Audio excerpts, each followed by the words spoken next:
অভিযোগ উঠেছে যে কুমিল্লার যারা বাইকাররা রয়েছেন তাদের বাইকে পর্যাপ্ত পরিমাণ ফুয়েল থাকার পরও কিন্তু তারা পাম্পগুলোতে ভিড় জমাচ্ছেন যেন ট্যাঙ্কি একবারে লোড করে রাখা যায় এবং পরবর্তীতে ক্রাইসিস হলে যেন এখান থেকে বেশ কিছুদিন চলা যায়। সেই অভিযোগটি নিয়ে আমরা আজকে আসলে কথা বলার চেষ্টা করেছি, দুইজনের সাথে কথা বলছি।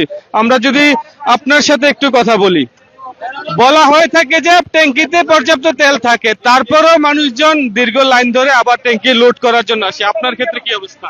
যে একটু আপনি টাঙ্কিটার দিকে একটু দেখেন, যদি আপনার ক্যামেরা থাকে। এই যে দেখেন, মাত্র আমি রিজার্ভে আসছি, এখান থেকে ঠেলে ঠেলে এখান পর্যন্ত আসছে। আপনি যেটা চেক করবেন যে যারা রিজার্ভে রেখে মানে তেল রেখে আসে তারা ম্যাক্সিমাম গুলো আবার বোতলে করে বিক্রি করে।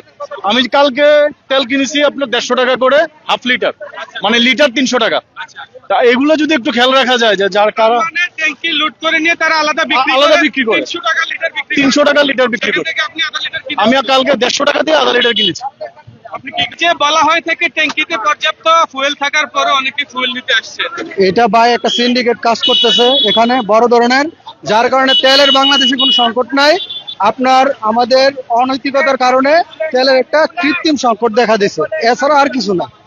এটা হচ্ছে আপনার মোটরসাইকেলে 3 দাগ দেখা যাচ্ছে, এটা আমার মিটারের সমস্যা, যার কারণে 3 দাগ দেখাচ্ছে।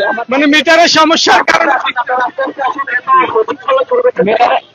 আপনি যদি আপনি দেখেন দেখেন মানে বলা হয়ে থাকে যে পাম্পে পর্যাপ্ত ফুয়েল থাকার পরও বাইকে পাম্প থেকে অনেকে ভিড় জমাচ্ছে। আমি এরকম না, আমি আজকে 10 দিন পরে আসছি তেলের জন্য, ঈদের পরে আজকে আসছি তেলের জন্য। কোনো পাম্পে আমি যাই নাই, আজকে আসছি।